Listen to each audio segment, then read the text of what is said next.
Sean todos bienvenidos, gracias por acompañarnos y estamos aquí para darle gracias a nuestro Dios por su bondad, por su amor infinito en Cristo Jesús.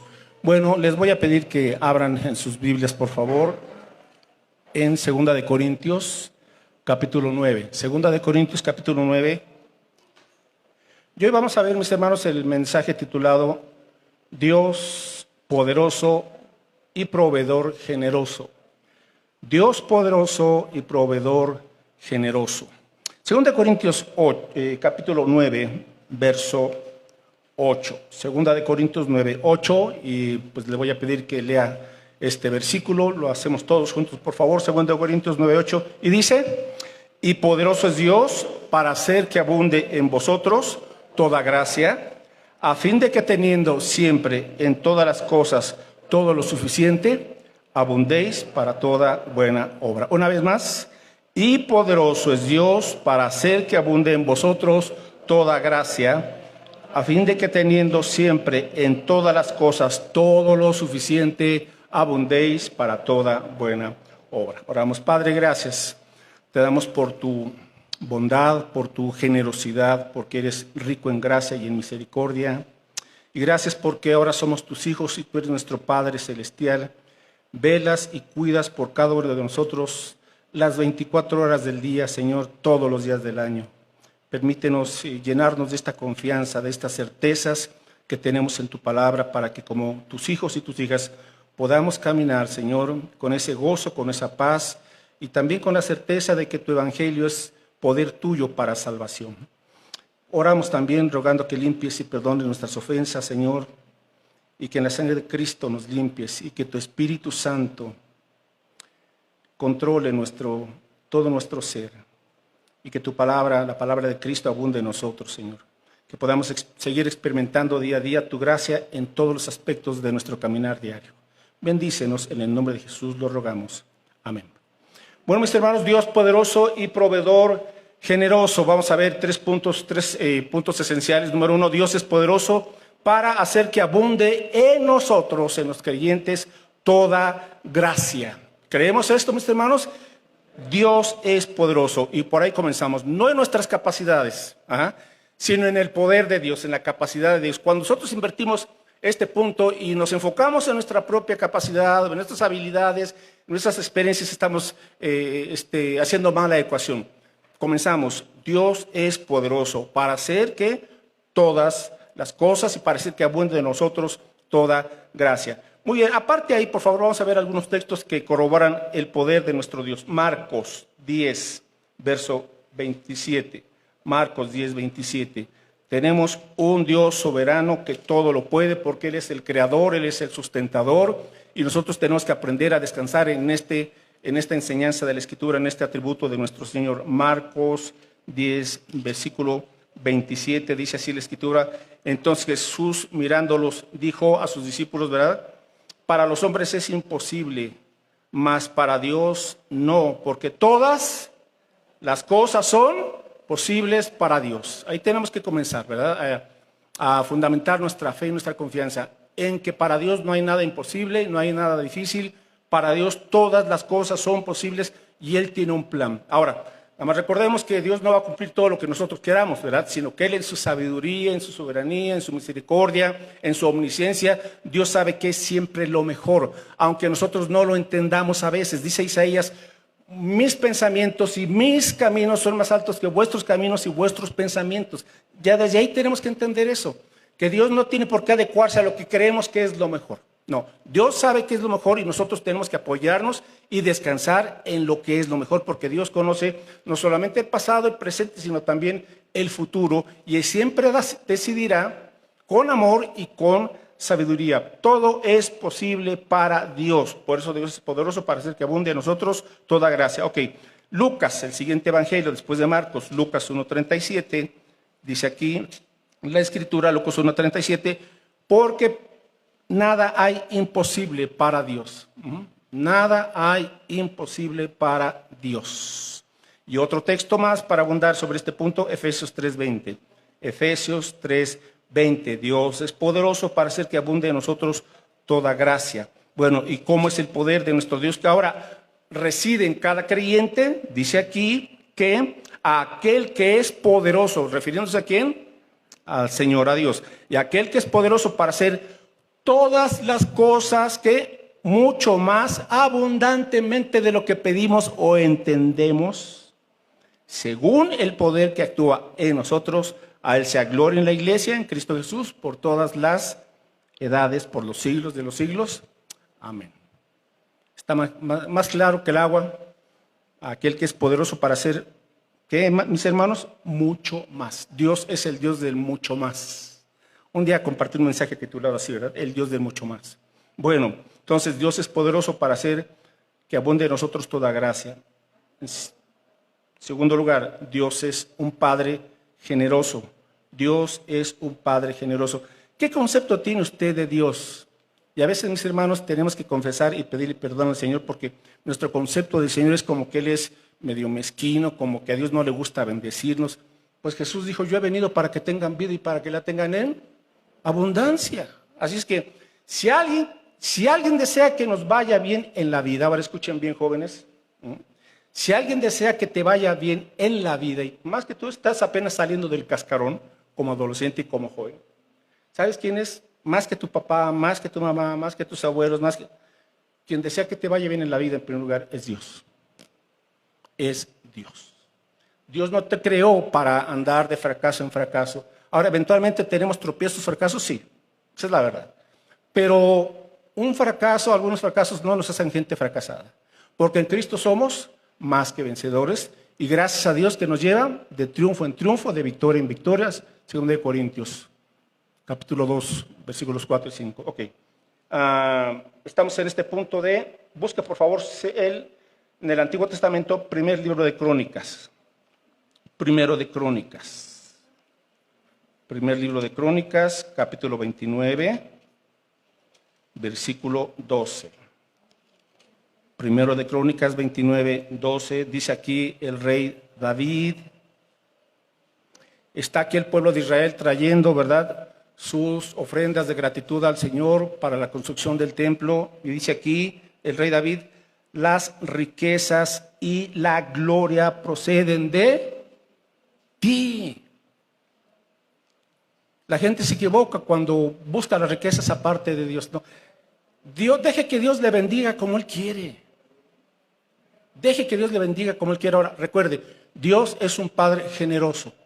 Dios es un Padre generoso. Esa es su naturaleza. Ahora, lo podemos ver tan solo en la naturaleza en el mundo, mis hermanos, la generosidad y lo asombroso de la creación de Dios. O sea, uno se queda sorprendido si tan solo se adentrara un poquito más en cómo funciona el cuerpo humano, nada más, ¿verdad? O cómo funciona, cómo hay todo un ecosistema bien armonizado en nuestro planeta y en todo el universo. Dios es generoso, pero el diablo nos dice, no, Dios es mezquino, Él no te quiere bendecir, Él siempre quiere traerte así como a la raya, ¿verdad? Como arrastrando la cobija. No, ese es un engaño de Satanás. Ahora, cuando hablamos de riquezas abundantes, vamos a ver en qué aspecto, ¿verdad? Obviamente no significa que usted o yo tengamos que vivir en las lomas de Chapultepec. Hay otras riquezas que son eternas. Pero aquí, aún en lo material, Dios quiere que nos vaya bien. Versículo 1 Crónicas 29, versículo 12, dice entonces el rey David, las riquezas y la gloria proceden de ti, y tú dominas sobre todo. Que esto no se los olvide, mis hermanos. En el mundo se habla de la siguiente crisis y de hambrunas, y muchas cosas van a pasar y están pasando, pero el creyente debe de entender esto. Señor, tú dominas sobre todo. Y mi vida está en tus manos, entonces, ¿por qué me afano y por qué me preocupo? ¿Y por qué ando todo el tiempo nervioso y estresado? Cuando tú dominas sobre todo y tu amor me alcanza cada día. Tú dominas sobre todo, en tu mano está, ¿qué? La fuerza y el poder. Entonces, Dios es quien nos capacita para vivir cada día en esa fortaleza, en ese poder. Y en tu mano el hacer grande y el dar poder a todos. Así es que confiamos en la generosidad de Dios. Ahora, Dios es rico en misericordia. Efesios 2:4. Vamos al aspecto, si podríamos decirlo así, más importante, que es lo eterno, ¿verdad? El espíritu y el alma, porque aquí lo material dura unos cuantos añitos y tan, pero el espíritu es eterno. Efesios capítulo 2, versículo 4. Nos habla aquí acerca de la generosidad de Dios. Dice Efesios 2:4, léalo conmigo. Pero Dios, que es rico en misericordia, por su gran amor con que nos amó, aun estando nosotros muertos en pecados, nos dio vida juntamente con Cristo, por gracia sois salvos. Mis hermanos, Dios es rico en misericordia, ¿lo sabían? Dios es rico en amor. ¿Y cómo lo mostró? Bueno, pues que aún estando nosotros muertos espiritualmente en nuestras rebeldías, desobediencias, maldades y pecados, donde abundó el pecado, sobreabundó la gracia. Dios, que es rico en misericordia. ¿Por qué está usted aquí? ¿Por qué es creyente? Porque Dios es rico y generoso en misericordia. Usted no lo merecía, ni yo tampoco merecíamos ser hijos de Dios. Pero a Dios le plugo, ¿verdad?, derramar su misericordia, su gracia y pasar por alto nuestras iniquidades, porque al pasar por alto nuestras iniquidades se las llevó a Cristo Jesús en la cruz del Calvario. Entonces, Cristo llevó nuestras iniquidades, nos limpió con su sangre, nos perdonó y Dios nos dio vida eterna, la salvación, por gracia. Sois salvos mediante la fe en Cristo Jesús. Amén. Entonces, mis hermanos, Dios es rico, no solamente en posesiones materiales, sino en misericordia y en amor. Bueno, 2 Corintios 9:8. Este Padre generoso y poderoso promete hacer que abunde en nosotros toda gracia. 2 Corintios 9:8. Y poderoso es Dios para hacer que abunde en vosotros toda gracia. ¿Para qué? Observe el para qué. A fin de que teniendo siempre en todas las cosas todo lo suficiente, abundéis para toda buena obra. Concéntrese en ese texto después en su casa, porque si Dios quiere que disfrutemos las bendiciones, por supuesto que sí. Y tenemos que darle gracias a Dios por tantísimas bendiciones que nos da día a día. Pero el propósito de Dios es, te bendigo para que tú también, sí, disfrutes esas bendiciones, claro que sí, pero también seas de bendición a los demás. Seas un medio, un canal, un instrumento por donde mis bendiciones también van a alcanzar a los otros con el Evangelio, con la palabra del Señor. Así es que, ¿a qué se refiere, mis hermanos, cuando dice toda gracia? Gracia. Bueno, se refiere a lo siguiente. Gracia, ¿qué significa? Regalo, don, algo gratuito. Entonces, todo lo que Dios nos da proviene de su gracia. Bien, ¿y qué implica esta toda gracia? Bueno, implica capacidades. Dios nos da capacidades, ideas, fuerza, sabiduría, salud, trabajo, oportunidades, fe, oraciones respondidas, visión en la vida, la visión de Dios, dar, ser generosos, compartir, relaciones armónicas con los demás, herramientas para trabajar, instrumentos, etcétera. Toda gracia, toda gracia. ¿Para qué? Para que podamos vivir aquí en obediencia y en esa confianza en Dios. Aquí está. ¿Necesita usted algo? Pídaselo al Señor en primer lugar y Él le dará toda gracia, porque así es el Señor. En versículo 10, y el que da semilla al que siembra, ¿quién nos da la semilla para sembrar? Ahora, para trabajar, Dios. Y el que da semilla al que siembra y pan al que come, ¿qué? Dos cosas, proveerá, proveerá. ¿Cómo hace falta este verbo y esta realidad en el creyente que realmente pueda confiar? Señor, tú eres mi proveedor. Dios proveerá. Mientras Dios aquí nos permita la vida, mis hermanos, Dios se ha comprometido a proveer. Ahora, ¿habrá tiempos de prueba? Sí, algunos tiempos, pero son temporadas, mis hermanos. Pablo dijo, he aprendido a contentarme cualquiera que sea mi situación. A contentarme, cualquiera que sea mi situación. Dice, he aprendido a estar en abundancia como a padecer necesidad. Entonces hay tiempos en donde, pues sí, estamos aprendiendo a confiar en Dios en ciertas temporaditas de escasez. Pero son pruebas que Dios está haciendo para fortalecer en nosotros nuestra confianza en Él y para ver cómo Dios provee de donde menos lo esperamos. Así es el Señor. Así es el Señor. Porque siempre esperamos como que Dios, esta es la única puerta, Señor, para que tú proveas para mi necesidad. ¿Y quién te dijo que es la única puerta? Dios puede abrir cientos de puertas, mis hermanos, y derramar a través de ahí lo que necesitamos. Así es el Señor. Otra vez tenemos que entender, mis caminos no son vuestros caminos, ni mis pensamientos son vuestros pensamientos. Entonces uno se sorprende y uno ya deja de estar limitando a Dios y Dios entonces provee y Dios multiplica, también dice aquí, multiplicará vuestra sementera y aumentará los frutos de vuestra justicia. Dios es un Padre celestial que es proveedor. Bueno, segundo punto, Dios nos bendice para que seamos de bendición y para que también contribuyamos en su obra, Segundo de Corintios 9, ahora el versículo 11. Para que estéis enriquecidos en todo, para toda, ¿qué? Liberalidad. ¿Qué espera Dios del creyente? Que seamos liberales. Liberales en el sentido de generosidad, no de liberales en cuanto a moralidad, no. Liberales, o sea, sean generosos, dice el Señor. Dios te bendice no para que seas mezquino y agarres y te apropies de las bendiciones y no las quieras nunca soltar ni compartir. No, para eso Dios no te bendice. Dios te bendice para que tú aprendas a compartir y los demás también, que mis hermanos, glorifiquen, observen el versículo 13, porque cuando compartimos, a fin de cuentas, en las iglesias están predicando el evangelio, las iglesias bíblicas están alcanzando gente para Cristo. Y cuando venimos a Cristo, nuestra familia es bendecida. Alcanzamos la bendición a través del evangelio. Pero esas iglesias necesitan sostenimiento, necesitan gente para que esté moviendo entonces y extendiendo el reino de Dios. Verso 13, pues por la experiencia de esta ministración, o sea, el dar, le está diciendo a la iglesia de Corinto, por la experiencia de esta ministración, glorifican a Dios por la obediencia que profesáis al evangelio y por la liberalidad de vuestra contribución para ellos y para todos. Alguien que realmente ha nacido de nuevo, mis hermanos, no puede quedarse en la mezquindad de corazón. Alguien que siempre tiene su puño y su corazón cerrados y no contribuye para la obra, hay que dudar si en verdad ha experimentado el generoso amor de Dios. Porque así es el amor de Dios. Quebranta ese corazón mezquino y duro y tacaño, ¿verdad? Y lo convierte en un corazón generoso. Señor, gracias porque déjame preguntarle lo siguiente. ¿Qué es lo más importante que le ha pasado a usted en su vida hasta el día de hoy? A ver, piénsele tantito. ¿Qué es lo más importante que a usted le ha pasado en su vida hasta este momento? Piénsele bien. Ahí le va la respuesta correcta. ¿Cuál es? Haber conocido a Cristo como su Señor y Salvador. Porque ¿de qué le sirve que usted diga? Lo más hermoso es que encontré a mi pareja.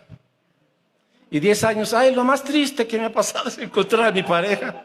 Bueno, entonces, ¿quién te entiende, verdad? Lo más grandioso, lo más valioso es haber encontrado y experimentar el amor de Cristo todos los días. Amén. Así es, mis hermanos. Creyente comienza a ser agradecido, feliz, lleno de paz. Cuando comete errores o pecados, pues los reconoce, enmienda y adelante, ¿verdad? Porque así es el poder del evangelio. Entonces, Dios nos bendice para que contribuyamos para su obra. Lucas, capítulo 6. Y aquí está la clave para obtener. ¿Sabe cuál es la clave para recibir? Ahora, el mundo, Lucas 6, 38. El mundo dice, para que recibas, pide. O sea, si quieres tú recibir, pues retén, ¿verdad? Porque si das, pierdes. Si das, tienes menos. Ese es el concepto del mundo. Pero el concepto bíblico es otro. Jesús aquí nos da esta respuesta, Lucas 6, 38. ¿Y qué dice? Léalo conmigo, por favor. Dad y se os dará. Medida buena, apretada, remecida y rebosando, darán en vuestro regazo. Porque con la misma medida con que medís, ¿qué? Os volverán a medir. Si usted no es una persona agradecida, los demás no van a ser agradecidos con usted. Si usted es de las personas que siempre está atacando y buscando defectos en los demás siempre le van a estar atacando y buscando defectos en usted, porque en la misma medida con que medimos, nos van a volver a medir. Si usted no quiere perdonar, los demás no le van a querer tampoco perdonar. Es una ley de la vida, es un principio. Entonces, cuando esto lo aplicamos, por ejemplo, a nivel de la escuela o del trabajo, si usted no quiere trabajar y quiere trabajar lo menos posible, pues eso es lo que va a recibir. El jefe o la gente tarde que temprano se dan cuenta de su productividad, de si usted es una persona responsable o es una persona perezosa y descuidada. Dando es como recibimos. Dice Jesús, dad y se os dará. Entonces, si ustedes de los que siempre dicen, es que nadie me ama, nadie me saluda, nadie me visita, nadie ve por mí, ¿a quién ha visto usted? ¿A quién ha visitado? ¿A quién ha hablado por teléfono? ¿Por quién ha visto usted? Así es. Es como un boomerang, ¿verdad? Lanzamos y nos vuelve a regresar. Entonces Jesús dice, ¿quieres que la gente te ame, ama. ¿Quieres que la gente te entienda y te acepte? Entiéndeles y acéptales. ¿Quieres que la gente esté de buen humor? Pues está tú de buen humor, comienza tú. ¿Verdad? Entonces, dando es como recibimos. Dad y se os dará, medida buena, apretada, remecida, rebosando. Y se darán en vuestro regazo. Porque así es Dios, cuando el Señor ve que contribuimos también para su obra, mis hermanos, ya dejamos de pensar, cuando el creyente va madurando, ya deja de entender que la vida no se trata de él, de su reinito, del egoísmo, del yo. Porque como humanos todos tenemos ese pensamiento, es mi reino, es mi éxito, es mi carrera, mi familia, mis planes, mi reino. Y dice el Señor, no se trata de ti. Ahora, ¿por qué, mis hermanos? La realidad es esta, porque somos por naturaleza personas egoístas. Y si hay alguien que dice, no, yo no soy egoísta, puede ser sincero y honesto y decir eso, ¿verdad que no? No, todo ser humano, no hay justo ni aún uno. Así somos. Hasta que entendemos a través de la palabra, y Dios nos dice, no estés buscando la expansión de tu propio reinito. ¿Sabes por qué? Porque tu reinito es un reinito de la carne, que proviene del yo, del egoísmo, y es un reinito que está a fin de cuentas bajo la autoridad del príncipe de este mundo, el reino de las tinieblas. Así es, mis hermanos. Sorpréndase. Entonces, si usted está buscando su propio reinito carnal y la fama personal y ¿verdad? Dice el Señor, no, porque cuando venimos a Cristo, Dios nos hace entender que necesitamos salir de ese reino del egoísmo, del pecado y del enemigo y ser trasladados. Busque, por favor, este texto que está déjeme ver si no mal recuerdo. A ver, hermanos, acuérdenme de ese texto en donde Dios nos pasó del reino de las tinieblas al reino de la luz. ¿Me acuerdan? Creo que es Colosenses. Sí, Colosenses 1:13. Esta es la ventaja de seguir usando su Biblia con papel, en vez de su Biblia en su celular. Yo uso Biblia en mi celular, la tengo cuando voy en el metro y pues saco mi Biblia y voy leyendo, aprovecho el tiempo, ¿verdad? Pero, mis hermanos, nunca suplirá un aparato de esos aquí, esta Biblia que ya predica solita. Bien, Colosenses 1:13, el cual nos habla de Dios, nos ha librado del poder de las tinieblas, ¿verdad? O sea, de ese reinito personal, y nos ha trasladado al reino de su amado Hijo. Entonces, Señor, ahora no se trata de mí, se trata de tu reino. Por eso Jesús dijo, Padre nuestro que estás en los cielos, santificado sea tu nombre, venga tu reino. No, Señor, expande mi reino. No, mis hermanos. Mientras no entendamos este punto, vamos a seguir siempre luchando en la carne y no vamos a ser felices, siempre vamos a estar de conflicto en conflicto y de mal humor, porque por ahí no va el asunto. Hasta que usted entienda, Señor, vivo para ti. Ya no vivimos para nosotros mismos. Y si vivimos, para el Señor vivimos. Y si morimos, para el Señor morimos. Así pues, sea que vivamos o que moramos, del Señor somos. Entonces, ahora sucede algo muy interesante, que cuando usted busca el reino de Dios, usted comienza a ver la felicidad. No digo que no tengamos problemas, pero usted comienza ya a experimentar el amor de Dios, el gozo de Dios, la paz de Dios, la mansedumbre que Dios da, etcétera, etcétera. Y usted dice, Señor, la felicidad está en Cristo. Fuera de él no hay felicidad auténtica. Amén. Entonces, dice aquí, en quien tenemos redención, o sea, rescate por su sangre, el perdón de pecados. Así es que Dios nos bendice para que podamos también nosotros ser generosos y contribuir a la extensión de este reino. Por eso dijo Jesús, Mateo 6:33, no te preocupes por qué vas a comer, qué vas a tomar, qué vas a vestir. Dice, busca primero, ¿qué? El reino de Dios y su justicia, y todo lo demás vendrá por añadidura. Tus ingresos para sostener tu carrera, para pagar tus compromisos económicos de la escuela, de la hipoteca, de la renta, del carro, dice el Señor, yo proveeré. Tú, en cambio, busca primero el reino de Dios y su justicia. Esa es la ecuación, mis hermanos. 2 Corintios 9, regresamos, ya para entrar casi al último punto. 2 Corintios 9. Entonces dice aquí el apóstol Pablo, al estar hablando sobre este asunto del poder y de la generosidad de nuestro Dios, dice entonces, verso 5, por tanto, tuve por necesario exhortar a los hermanos que fuesen primero a vosotros y preparasen primero a vosotros, primero vuestra. Pablo no le llama aquí ofrenda, le llama como generosidad. Era un sinónimo. Para Pablo dar es lo mismo que seas generoso. Ahora viene la pregunta, cuando doy con generosidad o doy con tristeza y doy de mala gana y comienzo a gruñir. Bueno, primero vuestra generosidad antes prometida, para que esté lista como de generosidad y no como de exigencia nuestra. Un creyente nunca verá como exigente, como que Dios nos está exigiendo algo. Cuando Dios da una orden, un mandamiento de Dios siempre es muestra de su amor. Nunca se te olvide esto, joven, especialmente a los jóvenes. Cuando tú ves un mandamiento de Dios, nunca digas, ay Señor, ¿por qué me prohíbes esto? Cuando Dios dice no o Dios dice sí, siempre es porque su amor está detrás de todo esto. Siempre. Pero es Satanás quien nos dice, no, Dios quiere arruinarte la vida, Dios quiere prohibirte todo esto, Dios quiere que seas un joven infeliz. No, Dios quiere que experimentes la vida como Él quiere realmente, la vida en abundancia en Cristo. Entonces, que nunca se te olvide que cada mandamiento de Dios es una muestra de su amor. Lee los 10 mandamientos y cuando entiendas, los 10 mandamientos que están en Éxodo 20 provienen del amor de Dios. Entonces, cambiarás tu concepto de lo que es Dios y de lo que es la vida cristiana. ¿Sí? Así es que 2 Corintios 9:5 dice Pablo, hermanos, no les estamos exigiendo que den. Dice, pero esto les digo, déjenme explicarles, dice versículo 6. El que siembra escasamente, ¿qué? También segará. Aquí hay una ley de la agricultura y los campesinos lo saben bien, los agricultores. ¿Cuánto quieres cosechar? Pues siembra en esa medida. Si tú siembras poquito frijol, pues vas a tener una cosecha escasa. Si tú siembras en cualquier tipo de semilla en abundancia, vas a cosechar proporcionalmente. El que siembra escasamente segará. Y el que siembra generosamente, también cosechará o segará como generosamente. Bueno, esa es la ley de la cosecha, la siembra y la cosecha. Finalmente, ¿cómo, mis hermanos, entonces tenemos que aprender a dar los creyentes? Versículo 7. Aquí dice Pablo, cada uno dé.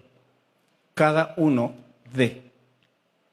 ¿Por qué no dice den en montón o den en familia? Puede hacerlo en familia ocasionalmente, pero el punto es cada uno dé. ¿Por qué? Porque cuando damos, cada uno en lo personal está aprendiendo a depender de Dios.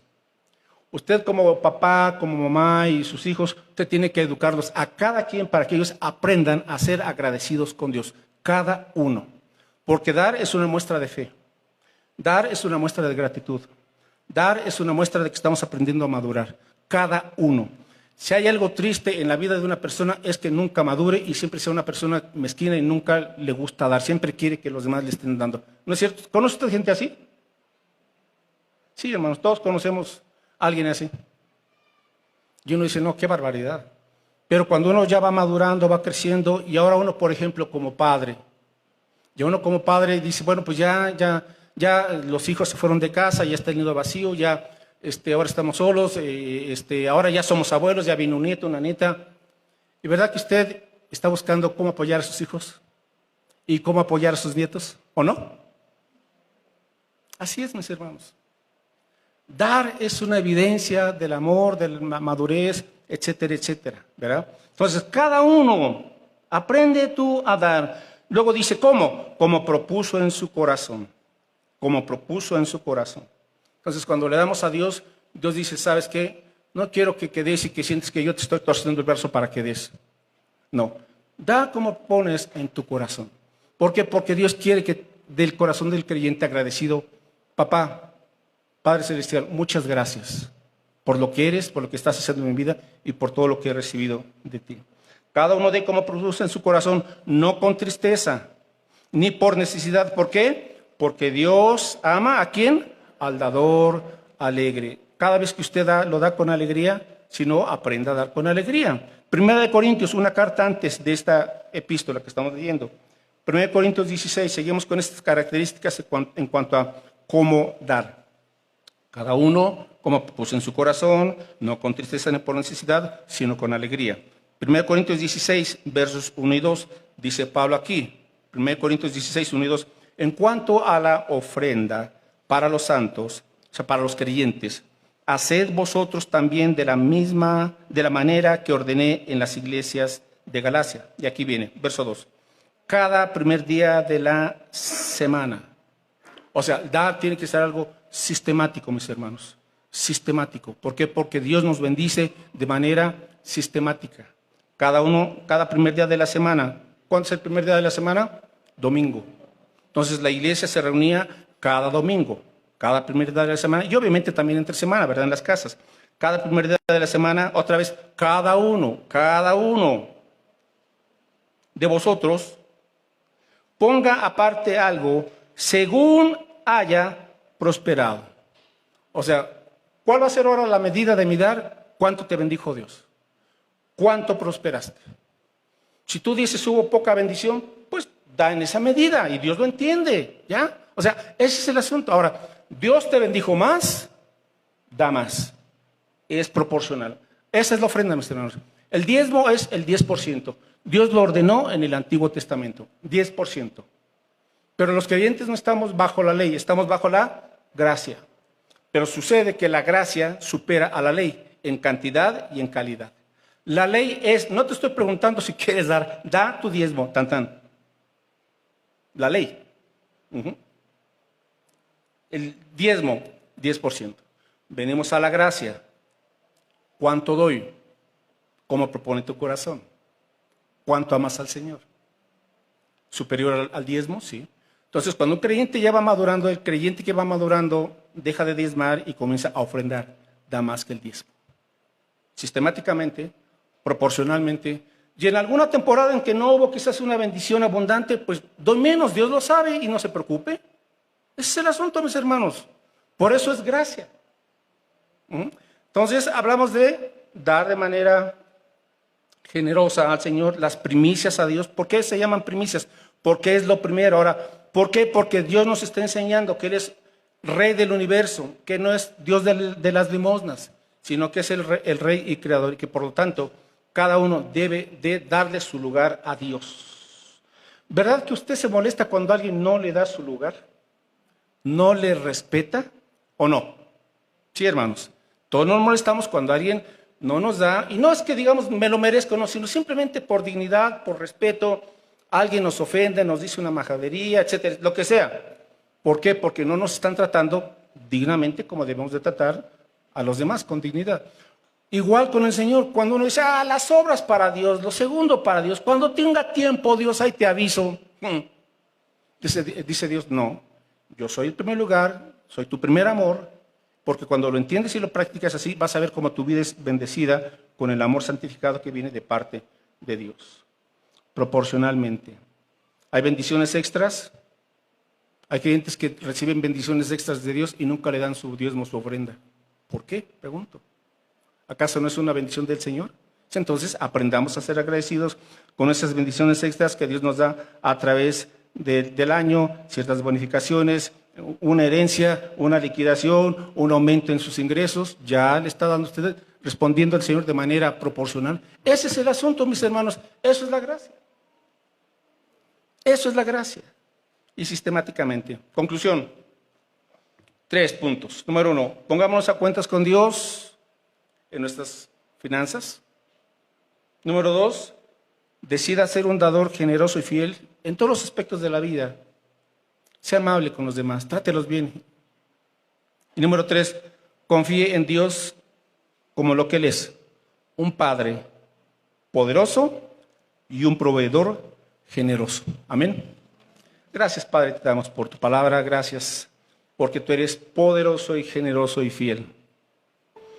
Tú has prometido, mi Señor, suplir todas nuestras necesidades mientras nos prestas la vida aquí en este planeta, mientras estamos cumpliendo tus propósitos, que son lo mejor, Señor, porque tus propósitos se convierten en nuestros propósitos y vemos cómo tus propósitos siempre generan bendición, vidas santas, vidas obedientes a tu evangelio, vidas que se van pareciendo cada vez más a Jesucristo, tu Hijo, mi Señor, a pesar de nuestras debilidades, a pesar de nuestros tropiezos, a pesar de nuestros pecados, a pesar de nuestras equivocaciones, mi Señor, tú eres un Dios santo y perdonador, que restauras nuestro caminar cuando hemos fallado, que nos levantas y que, Señor, día a día ves por nosotros en todos los aspectos de la vida.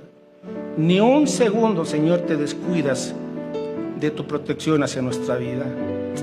Padre, porque tú dominas sobre todo, porque tú eres soberano. Nada escapa de tu voluntad perfecta.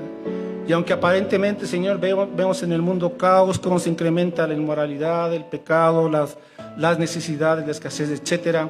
Señor, nosotros estamos seguros en tus manos y que aún las dificultades las usas para formar en nosotros el carácter de Jesucristo, tu Hijo.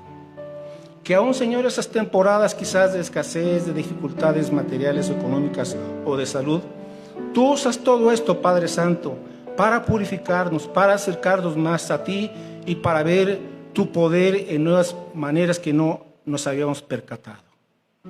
Padre Santo, Padre poderoso, Padre generoso, gracias porque tú velas, Señor, por nuestras necesidades, tanto espirituales como materiales, porque tú te ocupas de los jóvenes, de los adolescentes, Señor, que están pues apenas saliendo, Señor, a enfrentar la vida en los distintos aspectos, y tú quieres bendecirlos a ellos porque son parte de tu pueblo, al igual que a los niños, a los adultos y a los hermanos ancianos también, Señor.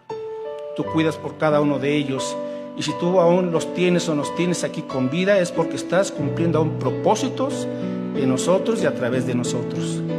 Y gracias, Padre, porque a algún creyente de alguna iglesia hace un tiempo nos compartió tu evangelio.